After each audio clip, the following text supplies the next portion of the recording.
Donc nous sommes à nouveau à la Comédie du Livre ici à Montpellier pour la 30e édition. Cette fois-ci avec Marion Mazoric qui est donc éditrice au Diable Vauvert. Le Diable Vauvert c'est donc 15 ans en 330 titres je crois. Donc si on est dans les chiffres on peut parler des 1,5 million d'euros de chiffre d'affaires, des 970 000 livres vendus et tous ces chiffres qu'on a vus un peu partout mais qui consacrent quand même un succès pour une maison qui était aussi un pari créer une maison d'édition au Diable Vauvert, enfin qui s'appelle au Diable Vauvert, en région, c'est un pari quand même assez audacieux. Comment vous voyez justement cette aventure de 15 ans? On a appliqué une grande règle des arts martiaux, hein, des sports de combat et des arts martiaux, c'est-à-dire que tes faiblesses sont tes forces. C'est vrai qu'être depuis 15 ans ici, c'est dur pour des tas de choses. La conscience finalement de la dimension de la maison, de ses objectifs et de ce qu'elle était a été plus tardive en région qu'elle n'a été à l'international et à Paris, parce qu'on était très identifiés via les auteurs étrangers qu'on publiait dès le début et les auteurs français, hein, qui n'étaient quand même pas des débutants non plus. Et, mais ça a été long. Et puis ensuite, c'est devenu notre meilleur atout. Aussi parce que le travail de long terme, qui s'est engagé tout de suite, sur le catalogue bien sûr, mais aussi auprès des publics, via une association, les Avocats du Diable, la création d'une résidence d'écrivains, la création d'un prix littéraire de la nouvelle. Vous voyez, il a fallu 10 ans pour que Jean-Paul Didier Laurent explose, alors qu'il a été pour nous un candidat multirécidiviste, puisqu'il a été 7 fois participant, 5 fois finaliste, 2 fois lauréat.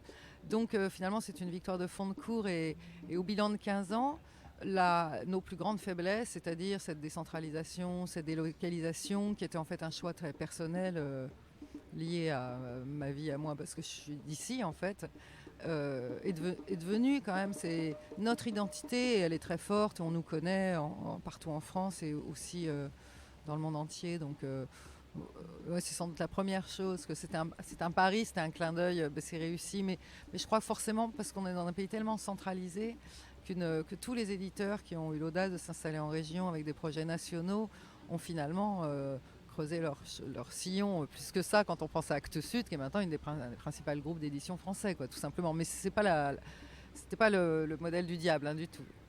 Alors justement, on parle du catalogue, on connaît tous les auteurs que vous avez dans vos lignes, ou en tout cas il faut les découvrir.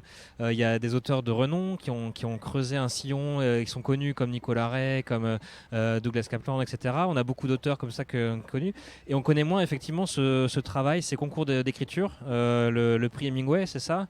On connaît aussi moins la résidence. Alors, est-ce que vous pourriez parler justement de ces deux éléments-là? Comment fonctionne par exemple le concours de nouvelles d'écriture? Alors le concours de nouvelles fonctionne, il a 11 ans cette année, hein. Il fonctionne, alors c'est un montage un peu vertueux en fait, comme on dit dans l'interprofession du livre, puisque c'est l'union de deux producteurs indépendants, privés de producteurs culturels, hein, c'est-à-dire les éditions Diable Vauvert et les Arènes de Nîmes, dirigées par Simon Casas, avec une association qui est aidée par, alors il faut le dire d'emblée, par en gros tous les organismes territoriaux et nationaux du livre. Et même des sponsors privés comme la Fondation Lagardère, qui depuis 3 ans est rentrée dans cette association, qui a donc un budget qui lui permet de nombreuses actions dans les normes, c'est-à-dire on rétribue les auteurs, on rétribue beaucoup d'acteurs parce qu'on fait beaucoup de lectures publiques. Il y a évidemment bien des bénévoles qui se lancent dans l'affaire aussi. Enfin, on correspond complètement aux normes, donc on a un chargé de mission maintenant, et c'est une association qui est devenue un véritable acteur culturel. Je pense même que c'est le principal acteur culturel du livre dans toute la région Languedoc-Roussillon, et qui a même fait un peu école et exemple également sur les concours de nouvelles. Et le concours de nouvelles est un concours de nouvelles d'abord réservé aux auteurs. Ça, dès le début, j'y tenais, et c'est vrai qu'on me demandait beaucoup, mais pourquoi pas aux amateurs? Il y avait une espèce d'idée dans le public que finalement un marchepied vers l'écriture, la publication, et je disais non, c'est les écrivains qui ont besoin d'être aidés, et le genre de la nouvelle, et justement toute cette population d'écrivains qui n'ont plus, parce qu'il n'y a plus de revues et plus de recueils de nouvelles collectifs dans l'édition, qui n'ont plus aucun moyen, même pas de reconnaissance, mais d'existence simplement. Et alors il y a beaucoup de petits prix dans les villes, etc., mais il n'y avait pas de prix national.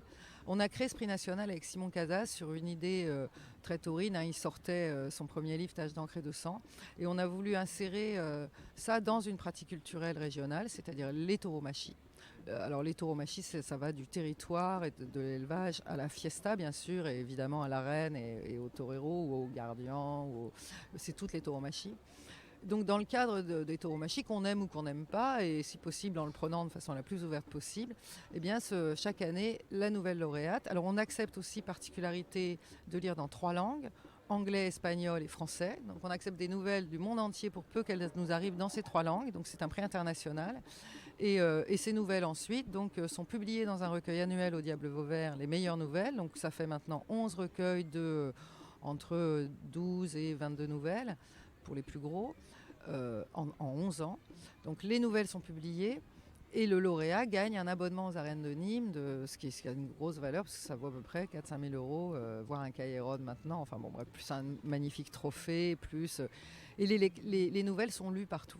Elles sont lues avant le concours dans la feria de Nîmes, dans les taurils, des endroits où les taureaux sont enfermés par des acteurs. On a eu des Denis Podalides qui a lu dans les Chiqueros de Nîmes. Hein. Elles sont lues dans les gradins avant les courses, dans les amphis.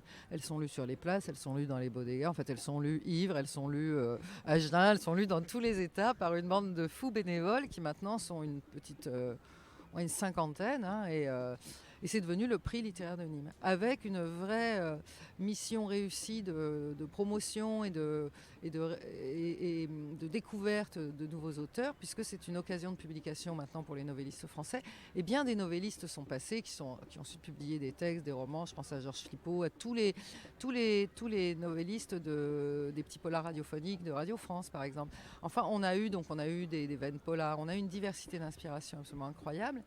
Et le fait que ce soit inséré dans une culture locale, ça permet d'abord des découvertes, puisque là, ça fait 2 années de suite que des Vosgiens ou des Jurassiens gagnent le prix. Donc, si vous voulez, c'est quand même une invitation au mélange des cultures et à la compréhension de l'autre, parce que c'est un univers très étonnant. Et puis, on a aussi une vraie action internationale, puisque presque près de la moitié des compétiteurs aujourd'hui sont espagnols ou de pays d'Amérique latine. On a aussi des compétiteurs en anglais. Donc c'est devenu finalement une vraie référence de travail vertueux, je dirais, en direction de tous les publics, des auteurs, de la publication, des libraires, etc. Et c'est un projet, et c'était en fait son intention réelle. Donc c'est une vraie réussite qui a quand même eu une vraie influence dans le territoire, je pense. Alors, pour revenir sur votre catalogue, vous avez donc on a parlé d'auteurs internationaux, etc. On voit des points communs entre certains auteurs. Enfin, on va rencontrer Titu Lecoq, on va rencontrer Nicolas Rey. Il y a quand même des points communs entre ces deux-là, par exemple.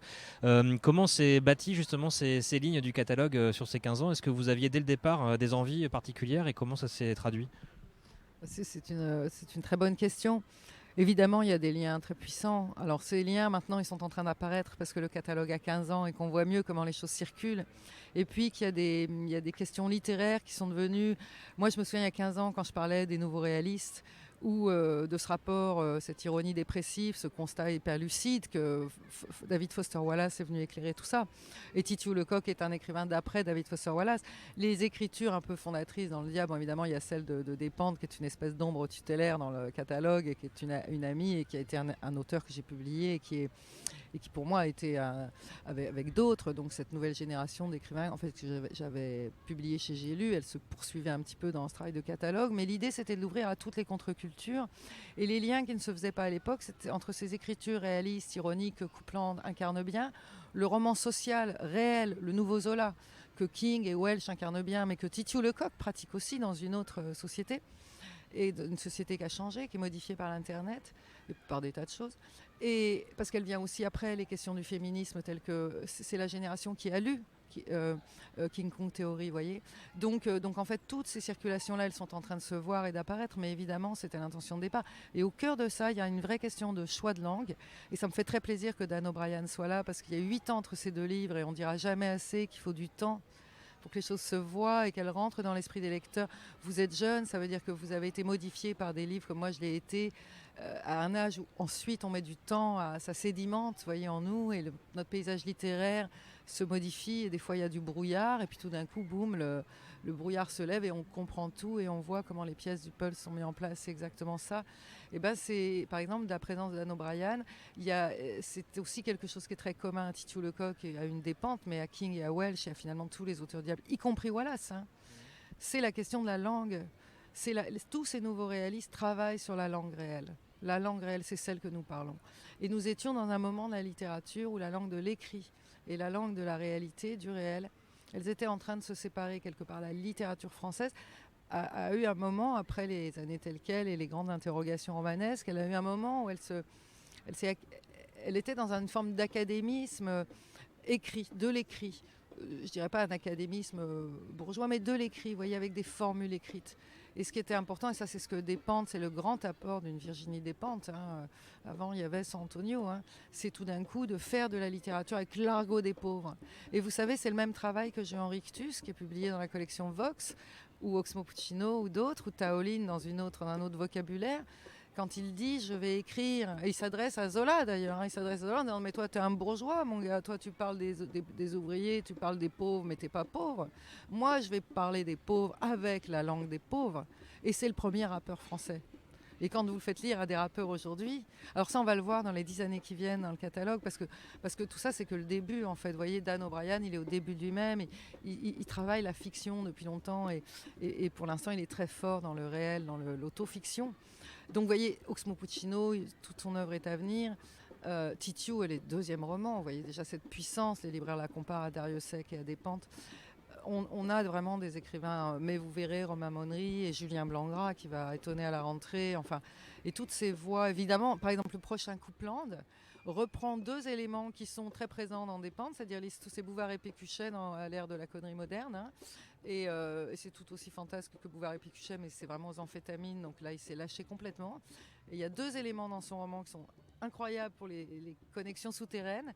C'est que un de ses personnages principaux est un SDF, et ils vont tourner une émission de télé-réalité, donc vous imaginez le ridicule du truc, c'est une comédie déjantée incroyable, aux îles Kiribati.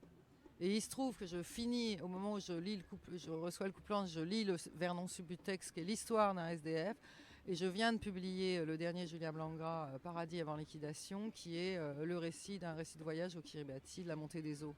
Et il n'y a pas de hasard si ces thèmes-là sont des thèmes retenus par ces écrivains qui écrivent en fait très profondément sur le monde où nous sommes et où est-ce qu'il va, et sur comment dire, la résistance de l'intelligence humaine au milieu de tout ça. Et dernière question, comment vous voyez dans 15 ans? Ah, dans 15 ans, alors là, je vois des tas de choses belles. Bon, alors moi, dans 15 ans, j'aimerais bien partir à la retraite, voilà, déjà, parce que je fais pas partie des éditeurs qui veulent mourir à la barre, parce que j'ai plein de choses à faire aussi, que j'ai envie de faire moi, donc j'espère que je serai encore assez en forme. Donc je me vois laissant confiant cette maison ou sa suite, peut-être même avant, à de meilleures mains, hein, des mains, et je vois aussi déjà les mains, les visages qui vont avec, et on a une très belle équipe au Diable de jeunes trentenaires ou moins, et je pense que voilà, c'est une maison qui sera pérenne aussi par ses forces vives actuelles, et ce qui viendra, parce qu'il ne faut jamais avoir peur d'une nouvelle rencontre dans ce métier, ça nous nourrit. Et par contre, sur le plan des livres, et c'est évidemment pour ça qu'on travaille, et des lecteurs, je vois qu'on est vendu encore au moins 3 fois plus de livres, et qu'on est donc contenté encore 3 fois plus de lecteurs. Et par contre, je vois ce que je vous disais, je vois l'œuvre à venir de tous ces auteurs, et puis ceux que je connais pas, et puis ceux qui viennent d'être découverts et qui ne sont pas encore traduits. Les lignes, par exemple, équitation, territoire, nature, écologie, celle-là, elle est en train de se poser, et elle va devenir brillantissime à raison seulement de 2 titres par an. Il y a un programme déjà sur 3-4 ans, là, avec par exemple les nouvelles de Dan O'Brien, mais aussi de nouveaux auteurs. Vous savez, on a fait se rencontrer cette année en Arles Angel Peralta, Ador, qui a écrit un livre impérissable sur l'équitation, une poésie équestre, une poésie du territoire du Campo formidable, et Chris Irwin, le grand chuchoteur canadien. Ils se sont rencontrés à Arles grâce au Diable Vauvert. Et là, je vais faire se rencontrer dans la même circonstance, dans 2 ans, je pense, Chris Irwin, Dan O'Brien et Alan Day. Ils sont tous les deux du Sud-Dakota. L'un travaille sur les Appaloosas, l'autre des bisons. Ils ne se connaissaient même pas. Et comment vous dire, quand je me projette à 15 ans, je vois Oxmo qui nous aura en plus apporté des auteurs parce qu'il a ça en lui et qu'il va le faire. Je vois tout ce qui est encore en germe, ce que va devenir Taolin, comment Coupland évolue. Ayerdal ou Bordage sont au sommet de leurs œuvres. Moi, je pense que Bordage aura un Goncourt et qu'Ayerdal sera... On a 2 très grands écrivains là. Et Nicolas Ray, si le tribut qu'il paye quotidiennement à la littérature lui laisse un peu la paix, Nicolas Ray, Enfin, vraiment, non, je pense que dans 15 ans, ce sera encore bien meilleur, hein, et bien au-delà. Merci Marion, et bonne journée, bonne comédie.